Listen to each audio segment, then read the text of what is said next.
दुनिया का सबसे खतरनाक किलर किसी बंदूक या चाकू से नहीं, बल्कि एक छोटे से पत्थर से हमला करता था। उसके मुंह से निकला पत्थर गोली जितना घातक होता था और उसकी उंगलियां ईंटों को ऐसे चीर देती थीं जैसे वो मिट्टी हों। लेकिन उससे भी ज्यादा डरावना था उसका छोटा भाई, जो हर दिन असंभव ट्रेनिंग करता था। भारी मशीनें खींचना और सिर्फ 2 उंगलियों पर घंटों पुशअप्स लगाना उसके लिए आम बात थी। इस खतरनाक ट्रेनिंग ने दोनों भाइयों को लगभग अजेय बना दिया था। वे आपस में लड़कर अपनी ताकत को परखते रहते थे। पहले मिशन के लिए वे एयरपोर्ट पहुंचे ही थे कि एक बड़ी गड़बड़ हो गई। उनके बैग में रखा एक साधारण प्रेशर कुकर सिक्योरिटी को बम लगा, पुलिस से झड़प हुई और दोनों भाई मिशन से पहले ही जेल भेज दिए गए। जेल में हालात और भी खराब थे। एक दिन जमीन पर गिरे सख्त ब्रेड को उठाते वक्त जेल के गुंडों ने उन्हें कमजोर समझ लिया। छोटा भाई खामोश रहा, लेकिन जब हद पार हो गई तो उसने गुंडे का अंगूठा पकड़ा और पल भर में उसे दर्द से झुका दिया। हमले पर हमला हुआ, लेकिन कुछ ही सेकंड में कई गुंडे जमीन पर पड़े थे। तभी एक टैटू वाला गुंडा चाकू लेकर आगे बढ़ा, लेकिन बड़े भाई ने मुंह से बीज फेंककर उसके घुटने को निशाना बनाया।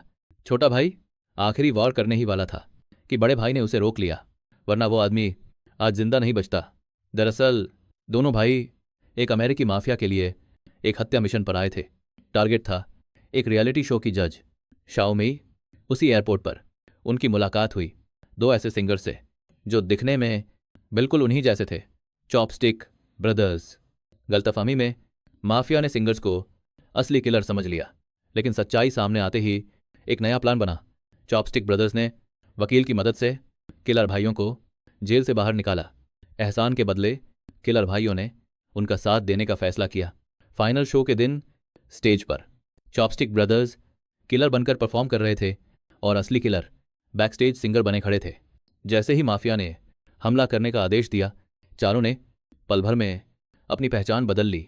अगले ही पल किलर भाइयों ने माफिया के लोगों को आसानी से हरा दिया। उधर आयंग ने शाओमेई को पूरी सच्चाई बता दी। जब शाओमेई ने अपने बॉयफ्रेंड से सवाल किया तो उसने उसे थप्पड़ मार दिया।